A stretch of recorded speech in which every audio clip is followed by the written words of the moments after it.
it's amazing what determination can do.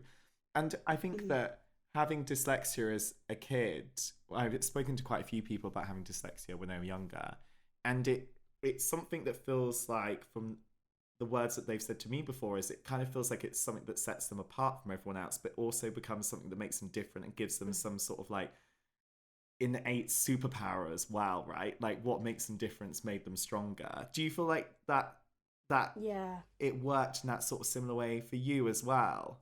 Oh, definitely, definitely. I mean, I did. I spent so much time.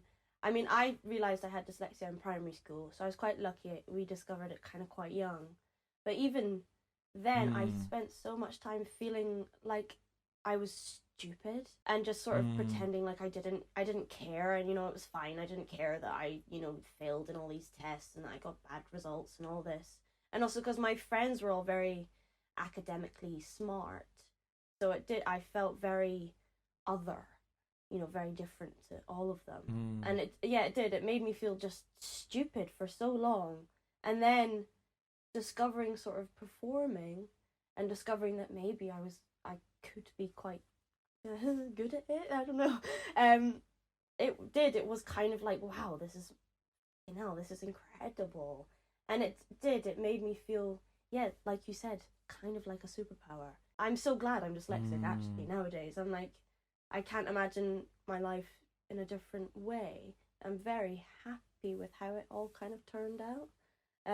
And I'm also happy that I had to go through all that stuff to get to here now. It makes me feel I'm quite proud of mm. myself, I suppose. Yeah, which is nice to be proud of yourself for achieving something.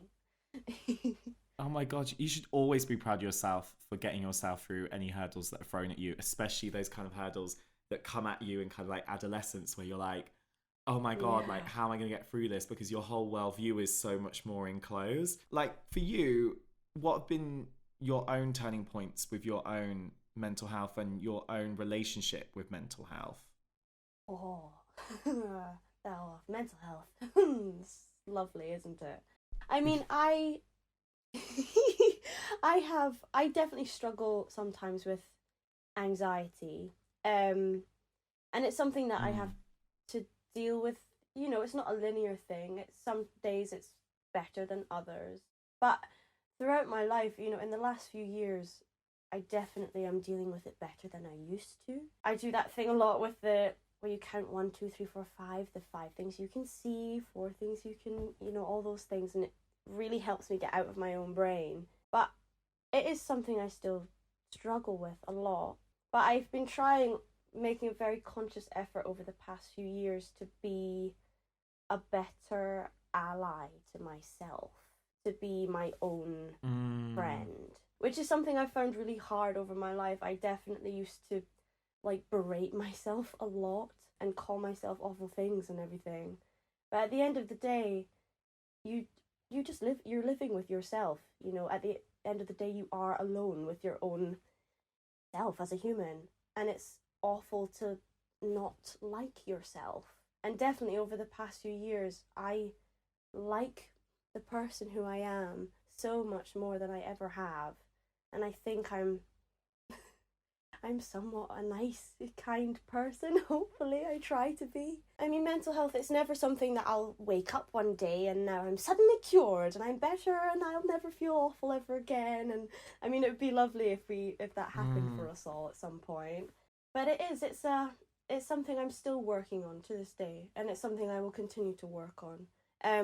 I do, if I ever catch myself being nasty to me, I do try and cut that out real quick. If I'm sat thinking of some embarrassing thing I did when I was 11 or something, it's like I tell myself, hold on, hold the phone. Who else in the entire world is thinking about that thing right now at 3 o'clock in the morning? Who is thinking about maybe that one stupid comment you made when you were 12 years old or whatever, apart from you? And also, was it actually that bad? You're fine. Let it go. It's the forgiving yourself for the things that you thought were terrible when they just Mm. actually weren't. You're just young.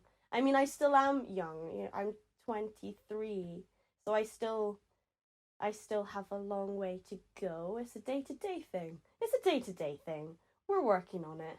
I feel a lot better than I used to, which is lovely.